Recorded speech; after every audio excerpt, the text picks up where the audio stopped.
Hello बच्चों, welcome to my YouTube channel. हम लोग आज बात करेंगे एक नई कैटेगरी के क्वेश्चन को। तो देखिए जरा कैसे करते हैं इस टाइप की कैटेगरी का क्वेश्चन। वो कह रहा है कि what is the value of K for which the sum of square of the roots of this given quadratic equation is minimum. Minimize करना है मुझे इसके रूट्स के स्क्वायर के सम को मिनिमाइज करना है। इस टाइप की कैटेगरी का कोई भी क्वेश्चन अगर एग्जाम में आता है तो किस तरीके से करेंगे। तो सबसे पहला काम तो हमारे दिमाग में ये होना चाहिए कि हमारे पास ये क्वाड्रेटिक इक्वेशन जो दी है, सिंपल क्वाड्रेटिक इक्वेशन में सिस्टमेटिक दी है तो मुझे कुछ मेहनत करने की ज़रूरत नहीं है। लेकिन यहाँ पर हमें सबसे पहले हमारे दिमाग में आना चाहिए कि रूट्स दो होते हैं, अल्फा और बीटा, जिसको मैंने मान लिया।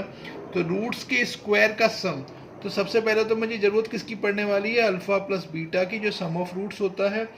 और ये सम ऑफ रूट्स कितना होता है, माइनस बी अपॉन ए, तो माइनस माइनस प्लस हो जाएगा अपॉन 2, तो मतलब फाइनली ये आ जाएगा मेरा k माइनस 2। ये मेरा पहला काम हो गया।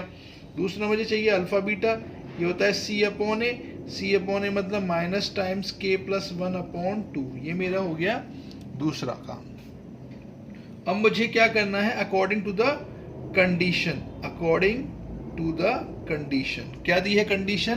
कंडीशन मुझे ये दी है कि मुझे इसके रूट्स के स्क्वायर के सम को मिनिमाइज करना है। तो मेरे रूट्स क्या है, अल्फा बीटा, तो मैंने इसके रूट्स के स्क्वायर का, दोनों रूट्स का स्क्वायर किया और फिर उनका क्या किया, सम। मुझे इसको मिनिमाइज करना है। तो अब जरा स्टेप समझें। सबसे पहले मुझे पता है कि alpha square plus beta square का फॉर्मूला क्या होता है, अल्फा प्लस बीटा का whole square minus 2 alpha beta, तो वेल नोन है। अब अगली स्टेप पर आएंगे। तो अगली स्टेप में क्या करेंगे, अल्फा प्लस बीटा की वैल्यू मेरे पास कितनी है, k minus 2 minus 2 times alpha beta की वैल्यू माइनस टाइम्स है, तो माइनस माइनस को प्लस कर दो, तो ये हो जाएगा k प्लस 1 अपॉन 2। 2 से 2 कट हो गया। इतना समझ में आ गया होगा। अब चले, अब इसको थोड़ा सिंप्लीफाई कर लेते हैं, जरा मेहनत करें जरा। तो क्या हो जाएगा, ये हो जाएगा k square plus 4 minus 4k plus k plus 1, यानी मेरे पास फाइनली आ गया k square minus 3k plus 5। अब चूंकि ये जो फॉर्मेट है, क्वाड्रेटिक का फॉर्मेट है, इसको मिनिमाइज मैक्सिमाइज करना अपने आप में बहुत कंसेप्ट मेहनत वाला काम है।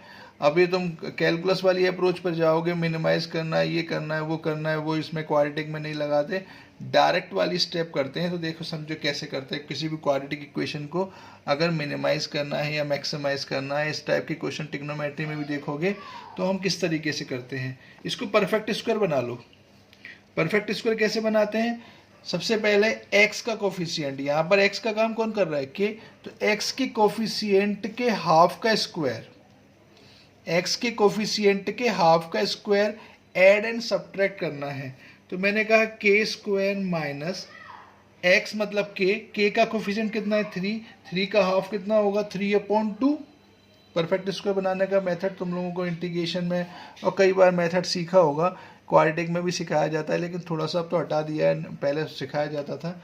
तो ये डायरेक्ट मेथड है जिसको तुम परफेक्ट स्क्वायर बना सकते हो। करना कुछ नहीं होता है, सिर्फ x को देखो जिसमें क्वाड्रेटिक है, इसमें k में क्वाड्रेटिक है तो k का कोफिशिएंट देखो, और अगर ये x में है तो x का कोफिशिएंट देखो। x के कोफिशिएंट के हाफ का स्क्वायर, तो मतलब x यहाँ पे k है, k का हाफ कितना होगा, k का हाफ होगा 3/2, k का कोफिशिएंट कितना है 3, 3/2 का स्क्वायर, तो 3/2 का स्क्वायर मतलब ये हुआ 9/4 ऐड करना है और 9/4 को सब्ट्रैक्ट करना है।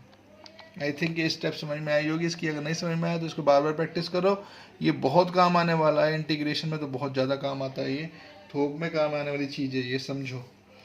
तो ये क्या हुआ अगली स्टेप, तो k स्क्वायर माइनस 3k। मैं इसको सिंप्लीफाई कर देता हूँ, डायरेक्ट ये दिख रहा है मुझे, ये मेरा परफेक्ट स्क्वायर बन चुका है। k माइनस 3/2 का होल स्क्वायर ये बन चुका है, क्योंकि ये 3/2 का स्क्वायर ही है। तो a square plus b square minus 2ab। अब मेरे पास ये बचा। अब मुझे ये 9/4 है, ये 9/5 लिख दिया गलती से मैंने बाई मिस्टेक, तो 9/4। अब 9/4 माइनस का और प्लस का 5, इसको सिंप्लीफाई करेंगे तो ऑब्वियस सी बात है प्लस का नंबर आएगा, बिकॉज प्लस 5 बड़ा है।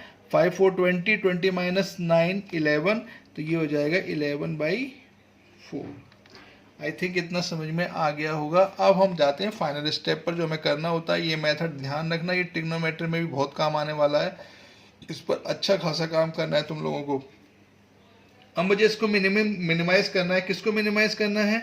Alpha square plus beta square को। मुझे क्या करना है? इज मिनिमम, इसको मुझे मिनिमाइज करना था। तो इसको मिनिमाइज करने के लिए मुझे क्या करना पड़ेगा?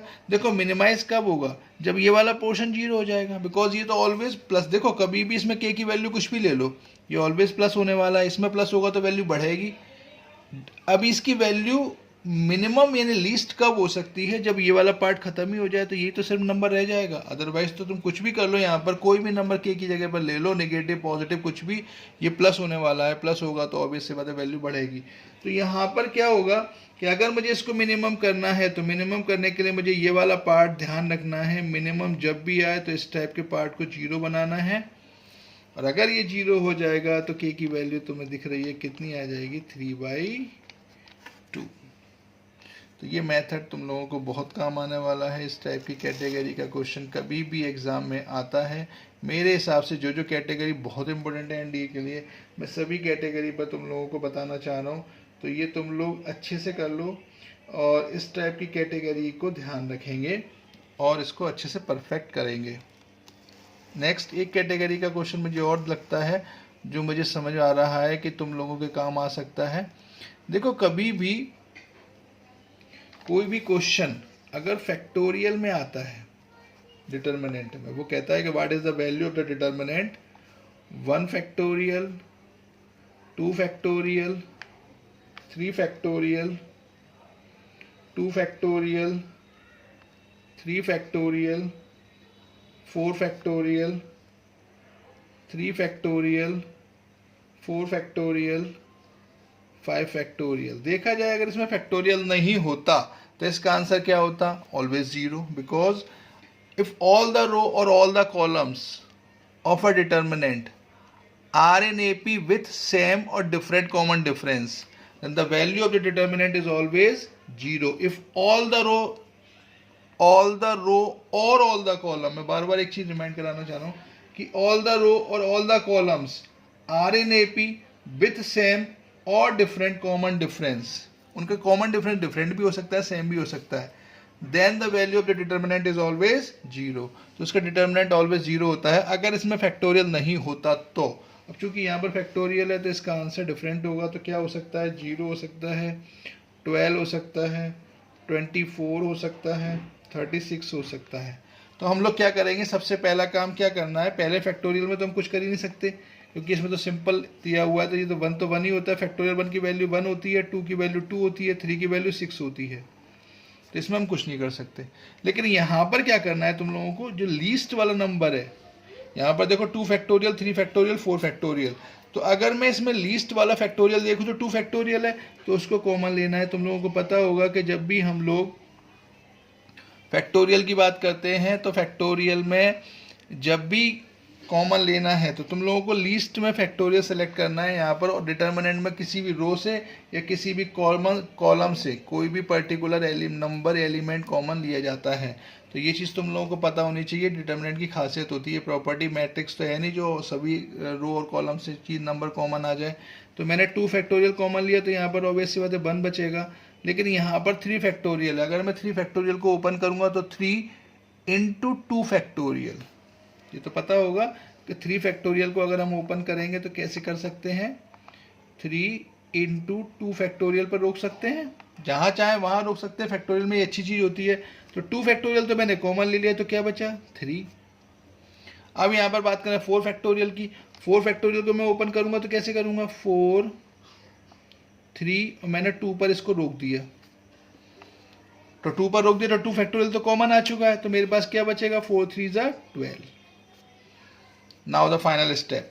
अब मैं यहाँ पर आ जाऊँगा 3 फैक्टोरियल, 4 फैक्टोरियल, 5 फैक्टोरियल, तीनों में लीस्ट कौन है? 3 फैक्टोरियल।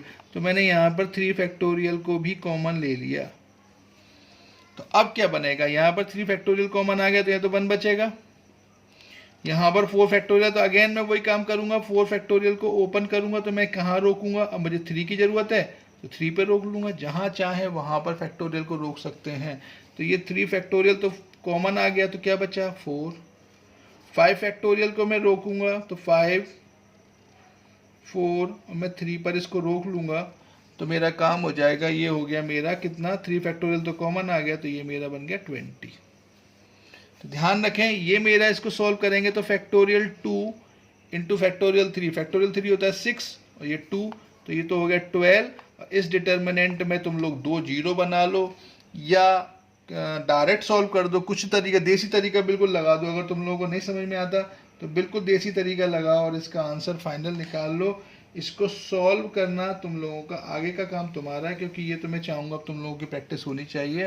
तो इस टाइप के क्वेश्चन की अप्रोच जो मुझे समझानी थी मैंने बता दी, इसका आंसर सही होना चाहिए तुम लोगों का। ये होमवर्क मान लें तो ये तुम लोगों का आंसर 24 आना चाहिए। इस टाइप की कैटेगरी के क्वेश्चन एनडीए में बहुत देखने को मिलते हैं, तो ये अप्रोच ध्यान रखना है कि जब भी लीस्ट वाला फैक्टोरियल ऑलवेज कॉमन लेते जाओ और उसको एक्सपेंड कर लो। अब बाय द प्रॉपर्टी और डायरेक्ट जैसे भी तुम लोगों को अच्छी तरीके से आता हो कॉन्फिडेंटली, क्योंकि कई बार हम लोग प्रॉपर्टीज लगाते हैं और उसमें फंस जाते हैं। तो प्रॉपर्टीज अगर नहीं बनती है, तुम लोगों को दिमाग में नहीं रहती है, कोई गलत प्रॉपर्टी लगाने से अच्छा है इसका देसी तरीके से सॉल्व कर दो, ये जल्दी आंसर दे देता है कई बार। तो तुम लोगों को हो भी सकता है कि इन्होंने लेटेस्ट अभी 11-12 किया है तो उन लोगों के तो अब तो प्रॉपर्टीज हटाई दी गई हैं लगभग। तो जो प्योरली एनसीईआरटी बेस्ड होते हैं वो तो बिल्कुल ही प्रॉपर्टी पर काम नहीं किया होगा, तो उसको बिल्कुल भी टेंशन लेने की ज़रूरत नहीं है। बिल्कुल देसी तरीके से सॉल्व करो, इसका आंसर निकालो। 12 इंटू इसका आंसर टोटल आना चाहिए 12 इंटू समथिंग, मतलब मुझे लगता है इसका 2 वैल्यू आएगी आसपास, तो क्योंकि इसका आंसर 24 होना चाहिए। बिल्कुल सॉल्व करो, कोई प्रॉब्लम आए मुझसे डिस्कस करो। थैंक्स फॉर वॉचिंग, धन्यवाद।